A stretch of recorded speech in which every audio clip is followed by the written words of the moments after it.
اس بارے میں. تو ہم جب نبی پاک کی طرف دیکھتے ہیں تو ہمیں ایک حدیث ملتی ہے سنن نبی داؤد کی 4002 اور یہ صحیح حدیث ہے سنن نبی داؤد کی. اور اس میں جناب نبی پاک جو ہے وہ اپنی مرسیڈیز پہ بیٹھ کے جا رہے تھے جو کہ ایک گدھا تھا. تو ان کا دل کیا کہ بھئی میں شیخی ماروں تھوڑی سی, I should boast something. تو انہوں نے کہا جی کہ اے ابو دار کے ساتھ تھے, اے ابو دار تمہیں پتہ ہے کہ سورج کہاں پہ غروب ہوتا ہے؟ تو ابو دار نے کہا جی کہ اللہ اور اس کا رسول ہی جانتے ہیں, ہمیں کیا پتہ جناب. تو نبی نے فرمایا it sets in a spring of warm water, گرم پانی کے ایک چشمے میں غروب ہوتا ہے سورج. اچھا, اب نبی پاک آپ کو پتہ ہے کہ وہ ٹلنے والے تھوڑی تھے اسی حدیث پہ, انہوں نے اور بھی جگہ پہ یہ علم بکھیرا. نبی پاک نے فرمایا ہے صحیح مسلم کی 159A میں, اس میں انہوں نے پورا ڈیٹیل سے بتایا ہے کہ اسلامک کاسمولوجی کیسے کام کرتی ہے. اسلامک سورج جو ہے, اسلام کا سورج, وہ بیسیکلی غروب ہونے کے بعد جو ہے وہ تیرتا تیرتا تیرتا اللہ کے تخت کے نیچے چلا جاتا ہے, اور اس کے نیچے جا کے پھر اللہ تعالیٰ کے سامنے رکوع کرتا ہے, یعنی کہ جھکتا ہے, اور پھر جب اسے پرمیشن دوبارہ ملتی ہے تو پھر وہاں سے تیرتا تیرتا واپس آتا ہے اور پھر دوبارہ طلوع ہوتا ہے. تو یہ ہے اسلامک کاسمولوجی, یہ حدیث نمبر ہے صحیح مسلم 159A. اور یہ ایک ہی جگہ نہیں ہے, حدیث کئی جگہ پہ روایت ہوئی ہے, اور اس میں آپ کو ایک اور جگہ کی حدیث میں بتا دوں, صحیح البخاری کی حدیث ہے, حدیث نمبر 326, اور اس میں بھی یہی بات ہوئی ہے کہ جی سورج جو ہے وہ جا کے اللہ کے تھرون کے نیچے, اللہ کے تخت کے نیچے رکوع کرتا ہے اور پھر پرمیشن لیتا ہے اور وغیرہ وغیرہ. پھر اب جب تفسیریں آئیں, لوگوں نے تفسیریں لکھیں کچھ عرصے بعد, کچھ چند سالوں بعد نبی کی وفات کے, تو ان تفسیروں میں ظاہری بات ہے کچھ نالج آ گیا ہوا تھا کہ سورج کتنا بڑا ہے وغیرہ وغیرہ. تو اب تفسیر میں مسلمانوں کی عقل مندی کیا کی انہوں نے, اب آپ دیکھیں گے کہ جب انہوں نے عقل مندی کرنے کی کوشش کی تو کتنی بیوقوفی کی. یہ تفسیر ابن کثیر میں ابن کثیر صاحب لکھتے ہیں, الغرض جب انتہائی مغرب کی سمت پہنچ گئے تو یہ معلوم ہوا کہ گویا بحر محیط میں سورج غروب ہو رہا ہے. جو کبھی کسی سمندر کے کنارے کھڑا ہو کر سورج کو دیکھے گا تو یہ ظاہر ایسے ہی لگے گا کہ گویا سورج پانی میں ڈوب رہا ہے. اب یہ کوشش کر رہے ہیں کہ اس آیت کو ذرا ٹھیک طرح سے پریزنٹ کریں کہ بھائی اس کو ایسا نہیں تھا کہ وہ سورج غروب ہونے کی مقام پہ پہنچ گیا تھا, بلکہ اسے پانی میں ڈوبتا ہوا لگ رہا تھا.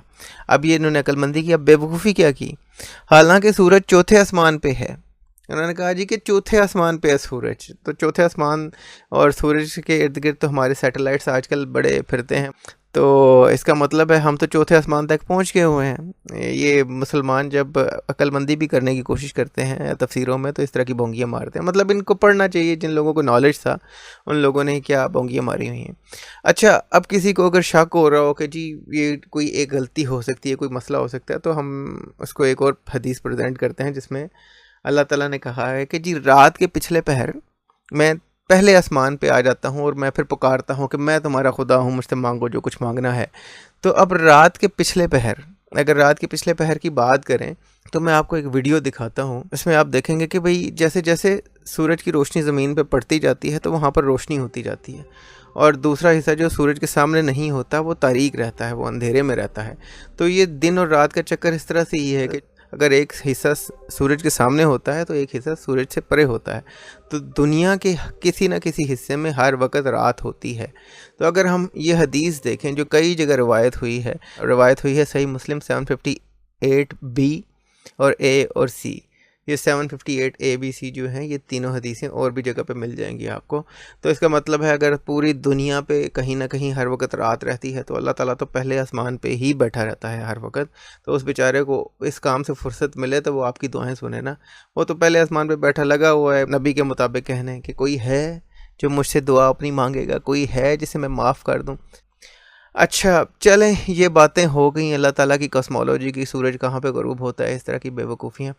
اب ہم تھوڑا سا پڑھتے ہیں کہ رمضان کے روزہ رکھنے کے کیا نقصانات ہو سکتے ہیں. ہم پڑھیں گے نیشنل لائبریری آف میڈیسن کی ویب سائٹ سے. اب نیشنل لائبریری آف میڈیسن کیا ہے, یہ یونائٹڈ اسٹیٹس کی جو نیشنل انسٹیٹیوٹ آف ہیلتھ ہے اس کا پارٹ ہے نیشنل لائبریری آف میڈیسن. اور ان کا کام یہی ہے کہ یہ جو میڈیکل سے ریلیٹڈ انفارمیشن ہے اور جو نئی نئی ریسرچ آ رہی ہے وہ تمام لوگوں تک پہنچاتے ہیں تاکہ لوگوں کو اس کا پتہ چل سکے.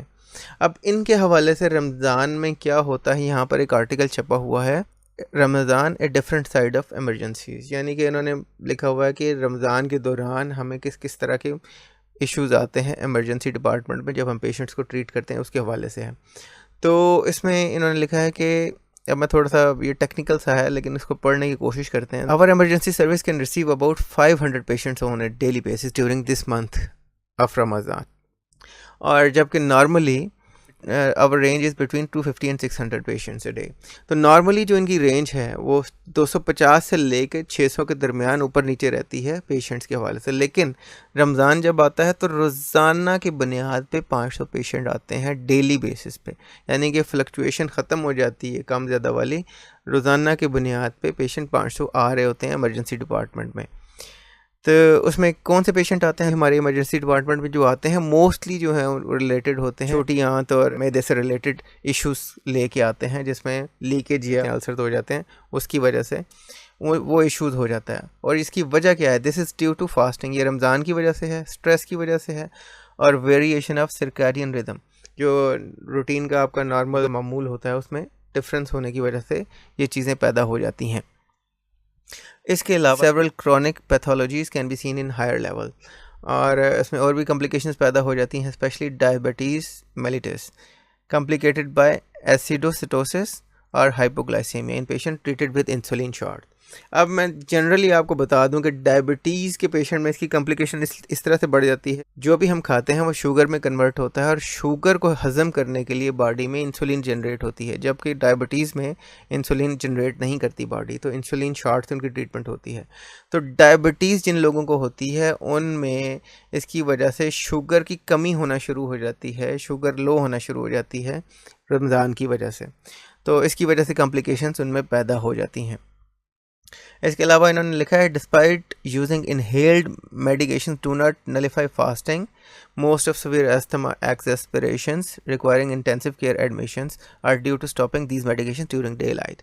اب وہ کہہ رہے ہیں کہ جی ایستھما کی پرابلمس بھی بڑھ جاتی ہیں, بے شک آپ انہیل کرتے رہیں میڈیسن, لیکن جو آپ ٹیبلٹس نہیں لیتے رمضان کے دوران میں, اس کی وجہ سے کافی ایسے ایشوز بڑھ جاتے ہیں جس کی وجہ سے آپ کو ایڈمٹ کرنا پڑتا ہے ہاسپٹل میں. اور اس کے علاوہ کارڈیک اینڈ ویسکولر پرابلمس, یعنی کہ ہارٹ سے ریلیٹڈ پرابلمس بھی ہو جاتی ہیں. اور میں اس کا بتاؤں کہ ہارٹ سے ریلیٹڈ پرابلمس کی ریزن کیا ہو سکتی ہے. آپ رمضان کے دوران پانی نہیں پیتے, تو پانی نہ پینے کی وجہ سے آپ کا بلڈ تھک ہو جاتا ہے, اور بلڈ کی تھکنیس کی وجہ سے ہوتا یہ ہے کہ ہارٹ کو بلڈ پمپ کرنے میں اور بلڈ پریشر کو مینٹین کرنے میں زیادہ زور لگانا پڑتا ہے, اور بلڈ کی تھکنیس کی وجہ سے سم ٹائم کلاٹنگ بھی ہو جاتی ہے, کلاٹ بن جاتا ہے.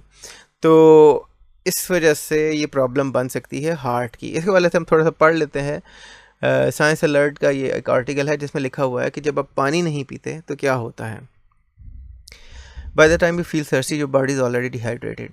Our thirst mechanism lag behind our actual level of dehydration. تو جب ہمیں پیاس لگتی ہے تو اس وقت ہم آلریڈی ڈی ہائیڈریٹڈ ہو چکے ہوتے ہیں, ہماری باڈی میں پانی کی کمی ہو چکی ہوتی ہے, اور ہمارا پیاس کا میکانزم جو ہے وہ رسپانس بعد میں دیتا ہے جبکہ ہم پہلے ہی ڈی ہائیڈریٹڈ ہو چکے ہوتے ہیں. اور اس میں ریسرچ بتاتی ہے کہ جی 1% ڈی ہائیڈریشن بھی جو ہے وہ آپ کو نیگیٹیولی افیکٹ کرتی ہے, آپ کے موڈ کو, آپ کی یکسوئی کو, توجہ کو, آپ کی یاداشت کو, اور آپ کے جنرل باڈی میکانزم کو. اور اس والے سے مختلف ہیومنز میں مختلف قسم کا ڈیٹا ملتا ہے.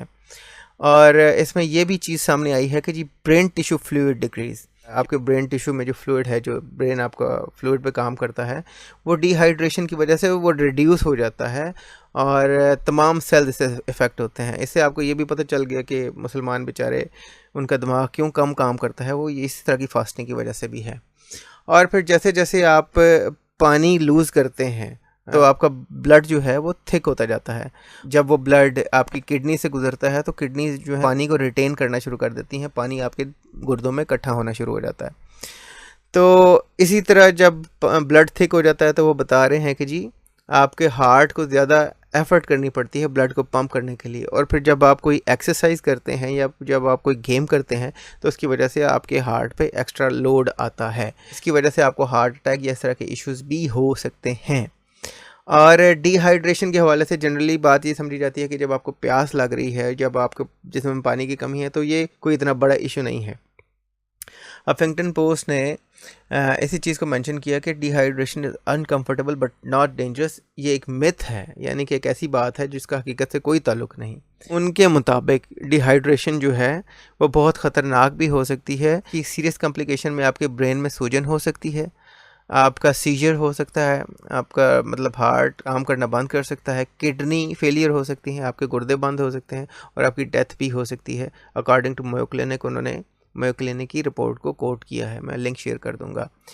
اور اس کے علاوہ ہم یہ دیکھتے ہیں کہ جی پانی کی کمی کی وجہ سے جب آپ پانی نہیں پی رہے ہوتے تو اس کی وجہ سے جو گردوں میں پتھری بننے کا خطرہ اس لیے بھی بڑھ جاتا ہے کہ جب آپ پانی پیتے ہیں تو گردوں سے آپ کی کلینزنگ ہوتی رہتی ہے، ورنہ بعض اوقات کیلشیم کٹھی ہو کے یا اور چیزیں کٹھی ہو کے ان میں پتھری بن جاتی ہے. یہ ایک جیروسلم پوسٹ کا ہے، اس میں انہوں نے بتایا high frequency of patient arriving at the emergency room with kidney stones. زیادہ لوگ جو ایمرجنسی میں آتے ہیں وہ کڈنی سٹونز کے ساتھ آتے ہیں، especially among the first 2 weeks that Muslim fast for Ramadan. Soroka University Medical Center میں یہ ڈاکٹر صاحب موجود ہیں اور یہ فرما رہے ہیں کہ پہلے 2 ہفتے میں رمضان کے ہمارے پاس کڈنی سٹون کے پیشنٹ آتے ہیں، اور یہ 27% جو 27% یہ زیادہ ہے جب رمضان نہ ہو اس سے بڑھ جاتی ہے، یعنی کہ کڈنی سٹون کے پیشنٹ رمضان میں زیادہ جاتے ہیں. اور آپ یہ تو اندازہ کر ہی سکتے ہیں کہ بھئی ڈی ہائیڈریشن کتنی ہو سکتی ہے ان ملکوں میں نارملی جہاں پر گرمی ہے، اور موسٹلی مسلم کنٹریز جو ہیں وہاں بہت زیادہ گرمی ہوتی ہے. مسلم ممالک ہیں، پاکستان، بنگلہ دیش، گلف اسٹیٹس ہیں، سعودی عربیہ ہے، ان ملکوں میں بہت زیادہ گرمی ہوتی ہے. اور جب آپ وہاں پر روزہ رکھتے ہیں تو پانی کی کمی کی وجہ سے کیسے کیسے پرابلم ہو سکتے ہیں، آپ کو ہارٹ اٹیک ہو سکتا ہے، آپ کے برین سیلز جو ہیں وہ شارٹ ہو سکتے ہیں. یہ ساری چیزیں پانی کی کمی سے ریلیٹڈ ہیں، یعنی کہ ایک صرف پانی نہ ملنے کی وجہ سے ڈیورنگ دا ڈے آپ کے دل پہ زیادہ پریشر آتا ہے، آپ کے پورے جسم پہ پریشر آتا ہے، آپ کی فوکس جو ہے ختم ہو جاتا ہے، آپ کی کنسنٹریشن لوز ہو جاتی ہے. مطلب اس طرح کی بہت ساری چیزیں ہیں جو صرف ایک پانی نہ ملنے کی وجہ سے آپ کو فیل ہوتی ہیں، اور یہ رمضان کا ایک خاص ایفیکٹ ہے. یہ ساری چیزیں آپ اپنے ذہن میں رکھیں جب آپ اس طرح کی کوئی بھی پریکٹس، ریلیجس پریکٹس کو اڈاپٹ کرتے ہیں روزہ رکھنے کی، یا اس طرح کی ان چیزوں پہ بیس کرتے ہوئے، ان کتابوں پہ بیس کرتے ہوئے جس میں اس طرح کی فلش چیزیں لکھی ہوئی ہیں کہ بھئی سورج جو ہے وہ پانی میں غروب ہوتا ہے، اور پھر لکھا ہوا ہے کہ جی سورج جو ہے وہ تیرتا ہوا اللہ کے تخت کے نیچے چلا جاتا ہے، وہاں پر رکوع کرتا ہے، اور پھر وہاں سے پرمیشن لے کے واپس آتا ہے. ایسی چیزیں ہیں جو نانسنس ہیں، اور پھر اللہ تعالیٰ پہلے آسمان پہ بیٹھا پکارتا رہتا ہے، تو اس کا مطلب ہے وہیں پہ بیٹھا ابھی تک. تو آپ کو سوچنا چاہیے ان چیزوں پہ، ان باتوں پہ سوچنا چاہیے، اور کوشش کرنی چاہیے کہ اب آپ عقل پہ بیس کرتے ہوئے، سائنس پہ اور ٹیکنالوجی پہ بیس کرتے ہوئے ڈیسیژن لیں. نئی انفارمیشن جو ہمارے پاس اویلیبل ہے ان کے مطابق آپ اپنی زندگیوں کو بہتر کریں. اچھا، اب ختم کرنے سے پہلے ایک چھوٹی سی فنی سی چٹپٹی سی حدیث. یہ ایک ضعیف حدیث ہے. ضعیف حدیثوں کے متعلق میں نے آپ کو بتایا تھا کہ اسے ہم کوئی حکم ڈرائیو نہیں کر سکتے، لیکن یہ کتابوں کا حصہ ہیں، یہ مسلمانوں نے اپنی کتابوں سے نکالی نہیں ہے. اگر یہ ضعیف حدیث بالکل معنی نہیں رکھتی تو ان کو نکال دینا چاہیے، لیکن یہ معنی رکھتی ہیں. اتنی ویک کا مطلب یہ نہیں ہے کہ ان کو آپ نکال سکتے ہیں، وہ رپورٹس ہیں اور آپ ان کو نالج کے لیے پڑھ سکتے ہیں. اب اس میں ہم یہ پڑھتے ہیں کہ نبی کریم رمضان کے دوران اپنی چھوٹی سی پیاری سی بیوی عائشہ کو کیسے پیار کیا کرتے تھے. تو یہ عائشہ فرماتی ہیں، یہ حدیث ہے سنن نبی داؤد کی 2386، اور اس میں عائشہ فرماتی ہیں کہ جی مجھے رمضان کے روزے کے دوران جو نبی پاک ہیں وہ میری زبان چوسا کرتے تھے اور مجھے کس کیا کرتے تھے. اب آپ امیجن کریں ایک 50-54 سالہ بندہ ایک چھوٹی 9-10 سالہ بچی کی زبان چوس رہا ہے. یہ ہے آپ کا رمضان، اور یہ ہیں آپ کے پیارے نبی کریم جو چھوٹی چھوٹی بچوں کی زبانیں چوس چوس کے ان کو ام المومنین بنا رہے ہیں. تو میرے پیارے ساتھیوں، اپنی کتابیں پڑھیں اور اپنے عقل کے دروازے کھولیں. ملتے ہیں نیکسٹ ویڈیو میں. Thank you very much. Stay away from Islam.